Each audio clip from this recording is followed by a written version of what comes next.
ការរាប់អានគ្នាដោយផលប្រយោជន៍វាមានច្រើនណាស់វាងាយមានអ្នករាប់អានជាមិត្តស្មោះចាំតែយើងអស់អីហើយនៅជួយឲ្យកម្លាំងចិត្តនៅចិត្តនៅក្បែរអីហ្នឹងវាងាយមានទេហ្នឹងហើយrồiដើមឈើមានផ្លែភាសាភាសាជាចាចសត្វស្វាសត្វកថាកប្រុកអីចឹងទៅអ៊ូអទៅដល់ទៅអស់ផ្លែទៅស្ងាត់ទៅអញ្ចឹងអាហ្នឹងរឿងក្នុងលោកយើងកុំប្រកែប្រកម្ម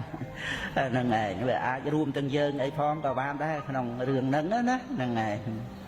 ឯងតែយើងត្រូវអាស្រ័យពធហ្នឹងហើយយើងមកគិតថាមិនមកយើងបាននៅរស់ហ្នឹងហើយអាហ្នឹងហើយយើងចេះគិតឲ្យកម្លាំងចិត្តខ្លួនយើងហ្នឹងហើយប៉ុន្តែវាពិបាកទាំងព្រោះការដែលយើង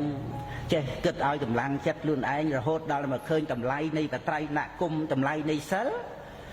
វាតើយើងមានបត្រៃណគុំមមតំល្អមានសិលល្អចេះស្រឡាញ់សិលឃើញប្រយោជន៍នៃសិល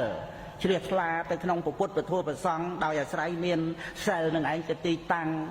នៃគុណធម៌លោកយៈលោកតរៈនឹងហើយយើងអត់បានអប់រំវល់តែចំណាយពេលវេលាមួយថ្ងៃហើយមួយថ្ងៃទៀតមួយខែទៀត